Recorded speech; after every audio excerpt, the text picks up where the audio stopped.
dice Berzón, en líneas de hechos. Estos hechos, principalmente como nos los enseña la ciencia, son los hechos vegetales, los hechos animales y los hechos minerales. Nosotros estamos desde luego en la línea de hechos animales, estamos en la línea animal de la vida, ¿no? Entonces, esta vida que es duración real para Berzón, no es,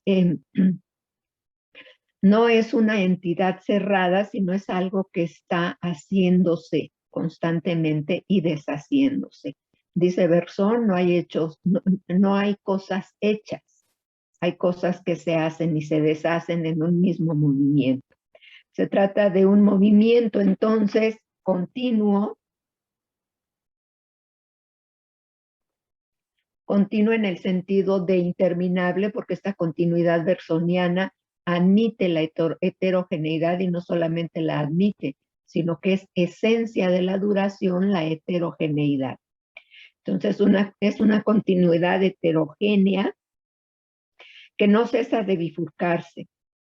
Bachelard entiende el pasado mediante el presente. Ahí por favor subrayen este dato, porque ahí está la comprensión y está bachelardiana. El pasado, perdón, el presente se configura, se comprende, se explica desde el pasado más bien viene a entenderse en el presente. Es aquí en el presente donde yo voy a configurar el pasado. Esto parece un dato ingenuo, parece un dato aislado que no nos importaría cuando leemos en la intuición del instante este apunte. Sin embargo, tiene un gran peso.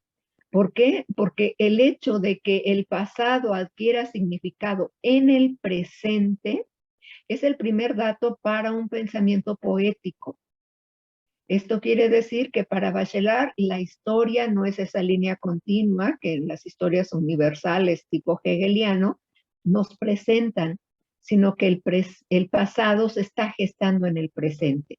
Y eso llevado a las vidas individuales quiere decir que yo puedo reconstruir mi pasado, que yo no estoy determinada en ese sentido. Bachelard es un psicologista igual que Berzón, y está cuestionando constantemente al discurso del psicoanálisis freudiano, y aquí lo que estaría diciendo es, no estoy de acuerdo con Freud en esa afirmación de que la infancia es destino. La infancia no es destino, la infancia se queda en el pasado y en cada uno de los presentes de mi vida yo puedo ir a reconfigurar mi pasado, yo puedo ir a modular poéticamente mi pasado. Entonces, y eso es a nivel individual, pero desde luego a nivel general. Podemos ir al pasado poéticamente, podemos reconstruirlo de acuerdo con el cúmulo, pensemos en una nación o incluso en el mundo, de acuerdo con el cúmulo de experiencias de lo que se está viviendo aquí y ahora. Esto, pues, ahí está un dato esencial para entender por qué Bachelard lleva todo el pensamiento sin que esto implique una irracionalidad, lo lleva hacia lo poético. Así pues, para Berzón, en cambio, el presente mediante el pasado. Aquí tenemos esta inversión en las perspectivas. Para Berzón, el presente adquiere significado por el pasado. En Bachelard es el pasado el que adquiere significado, adquiere sentido desde el presente. Entonces aquí ya está este cambio de perspectiva de uno con respecto al otro. Berzón nos dice que es con nuestro pasado entero que, incluida nuestra curvatura de alma original, deseamos, queremos, actuamos. Entonces, para Berzón, cada una de mis actos vitales, desear, querer, pensar, soñar, amar, cada uno de mis actos vitales está determinado por mi pasado, por esas experiencias, por esas cenizas de las experiencias que me constituyen exactamente en la persona que soy. Es a partir del pasado que vivimos, dice Berzón. Es a partir del pasado, es de acuerdo con nuestro pasado que experimentamos de una manera específica, de una manera singular, cada uno de nuestros presentes. Entonces, nuestro pasado se manifiesta íntegramente en nosotros por su impulso y en su forma de tendencia, aunque solo una débil parte se convierta en representación. Bueno, esto también es importante porque el hecho de decir que a partir de nuestro pasado deseamos, queremos, amamos, soñamos, anhelamos, sufrimos incluso, eh, inmediatamente, con toda legitimidad, podríamos plantearnos la pregunta, ¿se trata de un determinismo, señor Bergson? Y Bergson dice, no, diría, no es un determinismo. ¿Por qué? Porque solamente una parte de ese pasado que está ahí acumulado, expandido, eh, logra representarse, es decir, logra aflorar completamente a la superficie del presente vivo.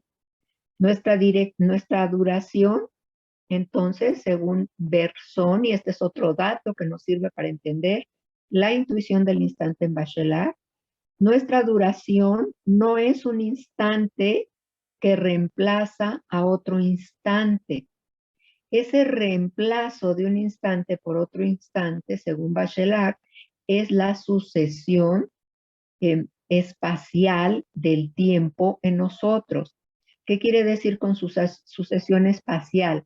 Es la sucesión cronológica, es la cronometría del reloj. Cuando decimos son las 3:05, son las 3:10, son las 3:15, ahí hay una sucesión cronometrada, un tiempo medido, el que nos está diciendo, y que realmente es el tiempo que nos permite tener una comprensión entre unos y otros. Para todos, incluso tomando en cuenta los diferentes usos horarios en el mundo, para todos este es un minuto preciso, que puede ser el minuto para nosotros de las 15 horas con 16 o 17 minutos, y esos 17 minutos van a estar en todo el mundo, aunque sean las 23 horas con 17 minutos, o las 20 horas con 17 minutos, o las 18 horas con 17 minutos, o incluso antes, las 13 horas con 17 minutos, con estos usos que están todavía más al occidente de nuestra Ciudad de México. Entonces hay ese tiempo que es sucesivo, es un tiempo espacial, es un tiempo ya espacializado, ya determinado espacialmente, y pues entonces Bergson tiene este rechazo por plantear que nuestra duración sea eso. Y ese es un dato que también subrayenlo, porque Bachelard nos va a decir otra cosa. Nos va a decir justamente que la duración se hace, y porque lo que está hecho, lo que es dado, lo que adviene es el instante. Entonces ahí, por eso es importante entender de dónde viene Bachelard. No habría entonces más que un presente y no una prolongación. Si tomamos el presente como esta sucesión de instantes, que es lo que hará Bachelard en un primer momento, habría solamente este presente y no habría de ninguna manera una prolongación del pasado en lo actual. No habría entonces evolución, y bueno, recordar que dos de las grandes, las más conocidas obras de Bergson, pues son Materia y Memoria y La evolución creadora. No habría evolución si nos quedáramos con esta lectura. No habría tampoco duración concreta. La duración es el proceso continuo del pasado que aísla incluso de nosotros mismos. Es decir, esta duración nos aísla de nosotros. ¿En qué manera? Bueno, Bergson suele hablar de dos yoes, de dos personalidades, el yo simbólico que es espacial, que es histórico, que es actual, que está comprometido con las cosas, con el mundo objetivo, con las cosas concretas, y el yo virtual, el yo de esa interioridad anímica, ese estímulo, esos estados del alma, ¿no? Entonces, la duración va a escindir esos yoes y entonces ahí cuando el presente vivo que arrastra consigo mismo a todo el pasado y se convierte el mismo en pasado, es un llevar ese yo, esa personalidad hacia lo virtual y de todas maneras queda el otro lado de nuestro yo objetivo. Seguimos atentos al mundo, si como en mi caso, que siento un ligero malestar en la garganta, ese yo tendido al mundo es el que me insta a tomar un sorbo de té. ¿Por qué? Porque es el yo despierto. Es esto lo que diremos con Bachelard, es el animus del alma, ¿no? Es la parte práctica, es el movimiento tendido hacia la vida del alma. Que no está despreciado de ninguna manera, ni por Bachelard ni por Bergson, porque es gracias a ese sentido práctico, ese sentido objetivo de este yo histórico, de este yo espacial, de este yo aquí y ahora, que nos mantenemos con vida, porque es el que atiende a la vida. El yo virtual se mete en sus profundidades, en sus en desmesuras, porque ahí ya no es una extensión, es una intención con ese, una intensidad, ¿no? Entonces, pues esa intensidad, ese yo intensivo, no está atento a la vida, no nos protege, no nos avisa cuando necesitamos algo, cuando estamos en riesgo. Así es de que aquí hay una decisión, pero no hay una jerarquización. No vale menos el yo objetivo que el yo subjetivo, que el yo intensivo, ¿no? Entonces, aquí también tener muy en cuenta esto, no hay jerarquización, no hay disminución de ser, es tan real el yo objetivo, la persona objetiva, la personalidad objetiva, como la personalidad virtual subjetiva. Ambas son igualmente reales. No es más real una que la otra. Son igualmente reales. No hay ninguna jerarquización. Estas son las filosofías maravillosas que suelo visitar, que me encantan, donde ya no están estas decisiones al nivel ontológico. El instante no se pone en alianza ni con el pasado ni con el porvenir. Lo pasado es un instante muerto, devenido nada, fantasma que ya no pertenece ni siquiera a nosotros mismos, ya que la conciencia lo es solamente del presente. Este es Bergson. El instante no puede estar en contacto ni con el pasado ni con el futuro. Es una entidad aislada. ¿Por qué? Porque el instante es de otra naturaleza que el pasado y el futuro. Ya no puede estar en relación con ellos.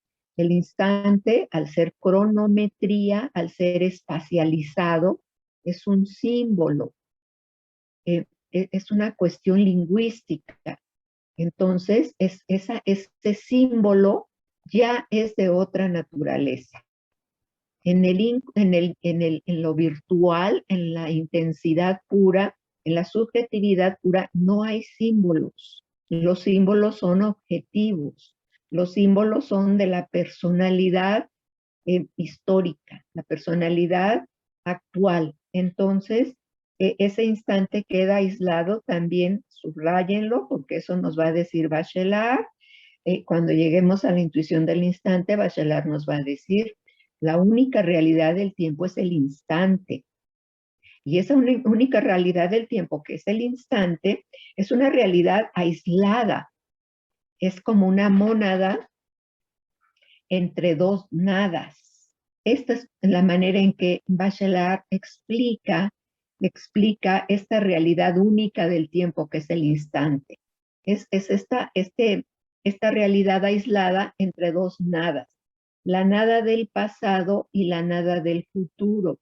Vean cómo lo que hace Bachelard es borrar lo virtual, borrar la virtualidad bergsoniana, y entonces se queda solamente con el plano objetivo, el plano de las actualizaciones del plano de lo actual.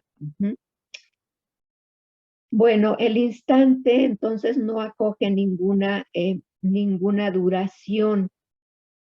Y pues la pregunta que le podemos hacer a Bergson, que de hecho esa pregunta se la formuló Einstein a Bergson, porque Einstein estaba más cercano a Bachelard que a Bergson en la cuestión del tiempo, que es un tiempo, el tiempo medido es un tiempo cientificista, un tiempo más científico que este tiempo subjetivo del que está hablando Bergson. Y entonces, esta pregunta, si el instante no recogería ninguna duración, si realmente carece de duración. Esta pregunta pues ya nos llevaría a la filosofía de Bergson, provisionalmente, porque el curso no es sobre Bergson, sino sobre Bachelard, pero pues por ser el maestro y el discípulo, hay que recuperar estos matices. Nos diría Bergson, en realidad, en última instancia, el instante realmente no carece de duración.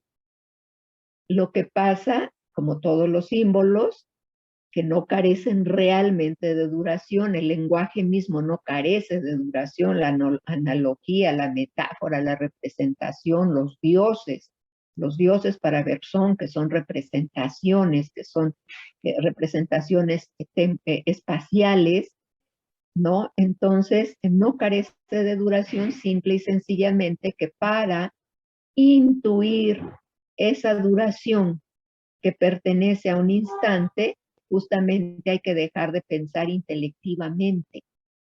Hay que intuir. Bergson contrasta la intuición y la inteligencia.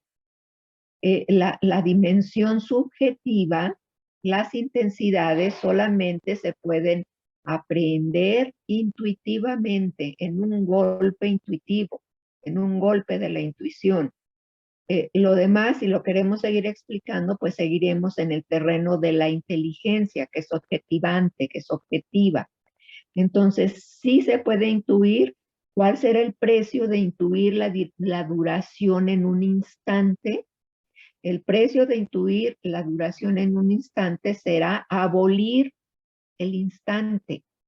¿Por qué? Porque es esa duración que sí implica el instante, tiene que prevalecer, tiene que envolver, absorber al instante, es decir, regresarlo a la intensidad pura, a la virtualidad, para entonces intuir que todos los instantes realmente tienen duración. Entonces, vean, para que un instante tenga duración, tiene que dejar de ser instante. Así de sencillo. Entonces, el instante, en tanto que sí mismo, y si persistimos en llamarle instante, no tiene duración. Desde la inteligencia, porque la inteligencia no es capaz de ver las duraciones. Lo único que puede ver las duraciones es la intuición. Entonces ahí está esa paradoja, pero bueno, nos llevaría a territorios amplísimos, bellísimos de Bergson. Bueno, dice, vamos con Bachelard ante esto que le había enseñado el maestro, ¿no? De que si el instante no recoge ninguna duración, Bachelard mismo se va como discípulo de Bergson con esa pregunta rondándole insistente, casi una obsesión, tanto así que por eso escribe esta obrita temprana, La intuición del instante.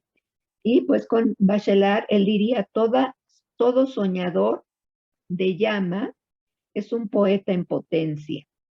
¿Qué es un soñador de llama? Pues esto aparece en la llama de una vela, que es el último, que siempre me gustan los últimos trabajos de los filósofos, porque ahí pues se nota ya la madurez del pensamiento, pero además se nota cuáles fueron las instancias. Ay, perdonen, es que está escribiendo. Está escribiendo una compañera, perdonen que me distraigo un poquito. Híjole, ¿alguien me podrá poner el...? No, déjenme, aquí los tengo anotados. Que apenas se inscribió y no tiene la clave de acceso. Disculpen ustedes, pero bueno, ya saben, estamos en la tercera semana de clases. Todavía algunos se cambiaron. Entonces, hay un alumno que se cambió a esta clase y está pidiendo las claves para ingreso. Disculpen ustedes.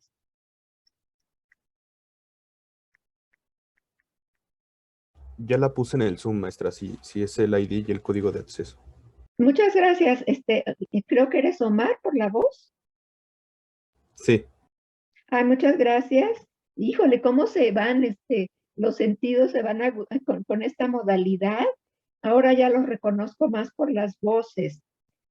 Pero bueno, ya cuando nos volvamos a encontrar. Muchas gracias, lo tengo aquí, mira, se lo estoy escribiendo. Es que ella está afuera, no sabe cómo entrar. Muchas gracias.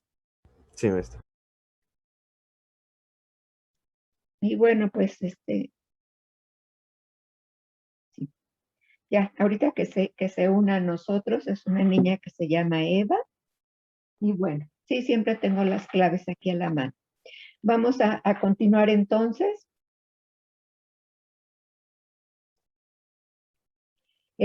Aquí lo que contrasta Bachelard, todo soñador de llama es un poeta en potencia. ¿Qué quiere decir con esto Bachelard? Un soñador de llama es un soñador que está fascinado, y esto es muy heraclitiano en Bachelard. Es todo soñador que está fascinado por ese movimiento sostenido de la llama de una vela.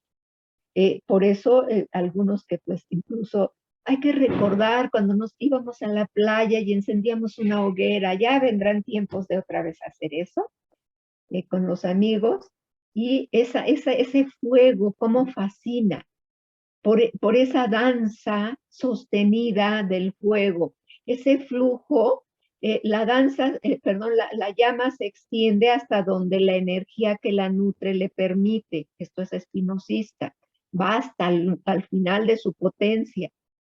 Y hay mucho movimiento en la llama y sin embargo no se desborda más allá de su potencia. Entonces es como un flujo constante y esto pues es lo que realmente estaba pensando Heráclito cuando se plantea la metáfora del fuego, para este flujo constante. Todo sueño ante la llama es un sueño de asombro. Todo soñador, rápidamente el anuncio, creo que hay compañeros nuevos, ya lo platicamos desde hace 2 semanas, que teníamos la opción del Zoom de la UNAM. Ya unos compañeros me dijeron que la UNAM ya también las clases se están interrumpiendo en 40 minutos, lo cual quiere decir que ya también estamos en Zoom gratuito, porque las plataformas son carísimas y esto se está extendiendo y el gobierno pues cada vez tiene menos dinero para darle presupuesto a las escuelas. Entonces ya ni siquiera nos queda la posibilidad de trasladarnos al Zoom de la UNAM, porque ya también se están interrumpiendo las clases. Entonces, pues les anuncio, estamos en un Zoom gratuito, nos saca del enlace a los 40 minutos, pero les suplico que inmediatamente nos volvamos a enlazar. Entonces, bueno, son incomodidades, pero pues tratamos de hacerlo lo mejor posible para pues remediar la situación en la que estamos. Bueno, entonces, todo sueño ante la llama es un sueño de asombro. Todo soñador de llama está en estado originario. Todo soñador de llama se asombra porque todo está naciendo y es el mismo soñador que está naciendo con el mundo. El soñador contempla en la llama la danza eterna. La fe en el porvenir también está ahí en ese flujo constante. Quien sueña frente a la vela, sueña el mundo del primer hombre. El soñador vive en un pasado que ya no es únicamente el suyo, es el pasado de los primeros fuegos del mundo. Esto lo pueden contrastar en La llama de una vela, página 11. ¿Por qué me interesó esto? Porque son los dos extremos de la lectura temporal de Bachelard. Tenemos por un lado la intuición, no acerqué el libro de La llama de una vela, pero bueno, ya se los he mostrado. Tenemos la intuición del instante, donde Bachelard hace todos los esfuerzos para distanciarse de Bersón. Y en la llama de una vela es bersoniano. Es una cuestión que ocurre mucho en filosofía, es lo que le pasó a Aristóteles con Platón. Se retiran, parecen como es el símbolo, esta tablilla, ¿no? De la hospitalidad, se parten, se escinden del maestro, corren mundo y regresan al maestro. Lo que nos está diciendo aquí en la llama de una vela, en esta página 11, que es un texto bellísimo, todo Bachelard es bellísimo. Lo que nos está diciendo en realidad, pues es recuperando ese sentido durativo, el sentido de la duración bersoniana. El soñador se sumerge en el mundo y es afectado y poseído. ¿Con qué lenguaje, con qué conceptos Bachelard describe todos estos matices bersonianos que poco a poco va recuperando? En el texto inmediatamente anterior a La llama de una vela, que es la poética de la ensoñación, de 1958, allí le da el nombre de imágenes cósmicas. Ahí está, son las imágenes cósmicas donde ya donde ya está admitiendo el pasado y el porvenir, y no mi pasado ni mi porvenir, sino el pasado y el porvenir cósmicos. La llama es un mundo para el solitario. Es conversación fraternal de ánima y ánimos. Es el lugar y ese instante de armonía de los dos matices del alma. En la suspensión del tiempo horizontal, pues la llama evanescente asciende deviniendo cosmos igual que la poesía.